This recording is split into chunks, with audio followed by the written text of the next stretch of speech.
ជំរាបសួរបងបាទជំរាបសួរបងឈ្មោះអីគេដែរបងឈ្មោះណែរតនៈបាទហើយចការតរេនបងឆ្នាំនេះឆ្នាំផ្លែឆ្នាំទីម៉ាននេះឆ្នាំទី2បាទបងហើយឃើញផ្លែខ្ញុំមកនេះ 2ឆ្នាំបាន2ឆ្នាំទាំងនេះណាបងណា បាទ បាទហើយមកដល់វ័យប៉ុណ្ណេះមានអាផ្លែវ័យប្រហែលថ្ងៃខ្លះហើយបង មាន90ថ្ងៃនិង60ថ្ងៃ អូអញ្ចឹងចិត្តបានបេះអញ្ចឹងបើសិនជាមានបងប្អូនយើងត្រូវការកក់ទឹកមុននេះអាចកក់ទឹកមុននេះឲ្យបានចិត្តដល់ពេលប្រមូលផល មាន100ថ្ងៃខ្លះតិច បាទបងហើយវ័យផ្លែប៉ុណ្ណេះជីគល់ឲ្យបងត្រូវដាក់បងដាក់ជីអីបន្ថែមទៀត ដាក់បៃអូកាលី បៃអូកាលី បាទ ចាប់ផ្ដើមដាក់ ប្រើខាងក្រុមហ៊ុនកូគ្រីន បាទបងហើយអញ្ចឹងតាំងពីដើមនៅតូចរហូតមកដល់ឥឡូវហ្នឹងហ្មងណាបង បាទចូល7ឆ្នាំមកតាំងពីដាំមក តាំងពីដាំមកហ្មង បាទ ដាំ ហ្នឹង ចន្ ហើយ ទីទៅប្រើថ្នាំចន្ទីជាមួយតរ៉េនស្រេច អូបាទបង ដាំចន្ទីមុន បងតរ៉េននេះកន្លងមកមានជួបប្រទះបញ្ហាដែលធ្វើឲ្យបងមានការលំបាកណាមានជួបប្រទះបញ្ហាអីសំខាន់ដែលបងជួបកន្លងមក បញ្ហាវាដើមវាឈឺ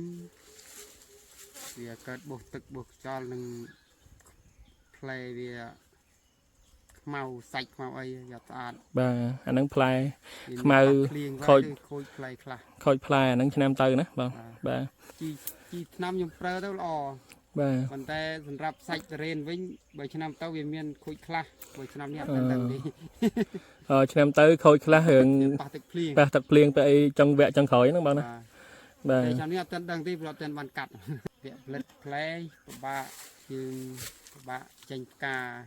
ពេលបញ្ចេញផ្កា បាទវាចេញផ្កានិងថែទៀមទុយជាបើសម្រាប់ជីថ្នាំនេះយើងប្រើទៅឃើញវាល្អផ្លែច្រើន បាទបង បាទប៉ុន្តែចាប់ត្រង់ថាពេលវា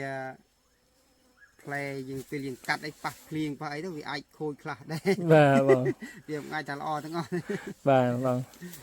បាទអញ្ចឹងអរគុណច្រើនអញ្ចឹងបងនេះតរេនខាងក្រោយខ្នងបងនេះអឺជាតរេនសុវត្ថិភាពដែលយើងបានឆ្លងកាត់ការថែទាំកន្លងមកឥឡូវចិត្តបានប្រមូលផលហើយអញ្ចឹងបងប្អូនអរគ្នាអាចត្រូវការកំងអីអាចតាក់ទងមកបងបានបងជួយដាក់លេខទូរស័ព្ទបងមួយមក បងហៅលេខទូរស័ព្ទបងមក ត្រូវការ បាទ ហូបឬត្រូវការលក់បន្តអីតាក់ទងមកលេខទូរស័ព្ទ088